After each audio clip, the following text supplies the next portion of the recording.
Have you ever entered a phase in your life na sobra kang depressed dahil na-hack ang iyong Facebook account or your IG account? Na ako personally naranasan ko sa for the past few days na na-hack ang aking Facebook account. And yung hacker is far, far away from me, from Seattle.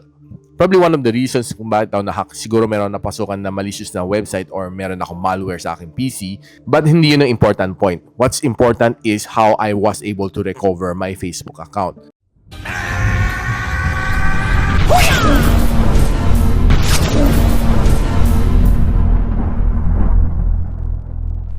Now, first of all, I want to thank my friend JD for recommending this method to me. The first thing that I did was to visit facebook.com/hack and I was able to retrieve my account. That was the very first thing that I did. Nagtapos na siya doon. Probably on most of you, makukuha na yun. Matatapos na yun. Probably alam ng hacker that my account includes Gadget Psychic and Xiaomi Review, which has hundreds of thousands of followers. Probably that's the reason why they are interested. Things happening was so fast that he was able to kick 2 of my Instagram account that was linked to my Facebook account. And then pinasok ng sarili ng IG account and it got suspended for 180 days. Dahil meron siyang community violation which earns a big suspension. Sad to say, sa account ko pa napasok. Now for the next few hours, I was just researching online, looking for a method, and honestly, I have yet to see one that can really help me. Until sinuggest nga sa akin na I have to try Meta Verified. The first thing na kailangan mong dalang gawin as a security is to have a Instagram account linked to your Facebook account.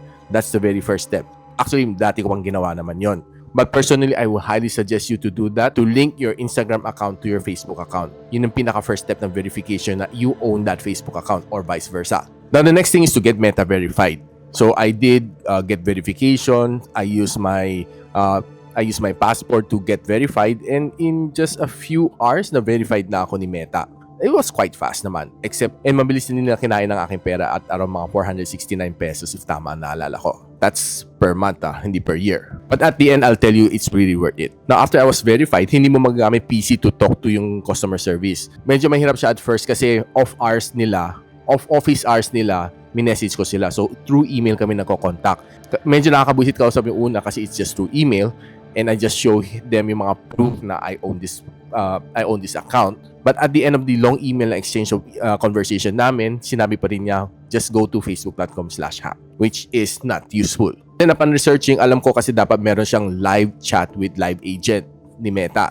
So what I did is I waited until midnight dito sa Philippines para umaga sa US kasi Facebook is a US-based company. And I did try to enter another conversation with Meta again. And this time it worked. They connected me to customer service and I have to wait for 10 minutes to get a online agent, and so I did.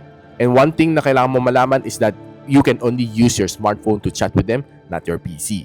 Pero pag recovering using yung facebook.com/hack, it's better to use a PC to recover. But the weird thing is not everyone has a PC. Yun nga lang. So I had to start the conversation again. Pinakita ko lahat ng proof na nahack ako, pinakita ko lahat ng, basta important is you get all of the screenshot that you need. Nakita ko na yung hackers from Seattle kasi nang-prompt sa akin sa email, then pinakita ko rin naman na na-suspended ang aking account. And what's important is always keep a link ng yung profile kasi yung aking hindi na viewable kasi na-suspend, and put it on a notepad or wherever. But another workaround is you can ask help from your friends or your family to go to your messenger kung saan na kayo kausap, then click view profile, makita mo suspended account, but yung link nandiyan pa rin. Copy and send to you. facebook.com/maraming numbers yan. Ganun ang lalabas doon. Yung conversation lasts for around mga 30 minutes kasi medyo slow sila mag-respond. And what I did is I gave them all of the information that they need, and they asked all of the information that they need from me, and they process it. Then they escalated it to another department, which is yung special department nila for mga hack na accounts, to verify kung talagang akin. Sabi naman kung talagang akin, babalik naman nila sa akin. Yung akin naging problema lang talaga is na-link siya sa IG account na hindi akin, and na-suspend ako for 180 days. Hindi ako pwede mag-appeal kasi hindi ako yung may-ari ng account na yon. So after 24 hours, binalikan naman nila ako, and they send me this message na good news na binalik na sa aking account ko, and they found no violation sa aking account. Probably sinipan na nila yung IG account na hindi dapat nakalink sa akin, and I was able to get it back. Probably a lesson learned dito is not to go to any malicious site. And another lesson learned is that you have to put all of the possible securities in your account. Yung second step verification is very important, and this is probably one of the reasons kung how it was able to give me my access back. Yung second step verification is to send SMS sa aking smartphone or sa yung email.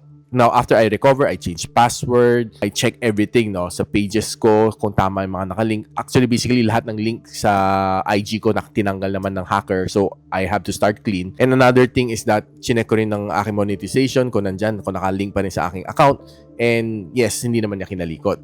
Now, probably this next step is going to be very crucial for your protection, is to link your Facebook account and your IG account into one. Meron siyang managed account, either doing no FB or doing no IG, pareho lang naman siya. And pwede ka rin mag-meta verified na package for both of your account. As long as they are under the same person, pwede ka magkaroon ng savings if you verified both pages. And I would tell you that's the only way that makakausap mo si Facebook one-on-one with a live agent. You just have to make sure na mag-timing ka ng around mga 9 a.m. in the US bago mo sila makakausap na maayos on live chat. Pag sa email, don't expect anything kasi iba-ibang kausap ko, mamaya si Patricia, mamaya si Maria, 'di ba? So magulo. So yun guys, I hope na may natutunan kayo dito sa video na ito. Na kung meron kang kilala anyone na victim, you can probably share this video to them. Or kung meron kayo ibang method on how to recover your Facebook account, I would love to hear them. Just hit me on the comment section below. Pwede tayo mag-discuss. And if you like this video, don't forget to share it to your friends. And a quick sub is definitely awesome. I'll see you in my next video. And so, ako para si Richmond, and you're watching Gadget Sidekick. What's up? Like and subscribe to my channel. Don't forget to hit that notification bell. For one of my latest uploads, click the dito. And for one of my popular uploads, click here.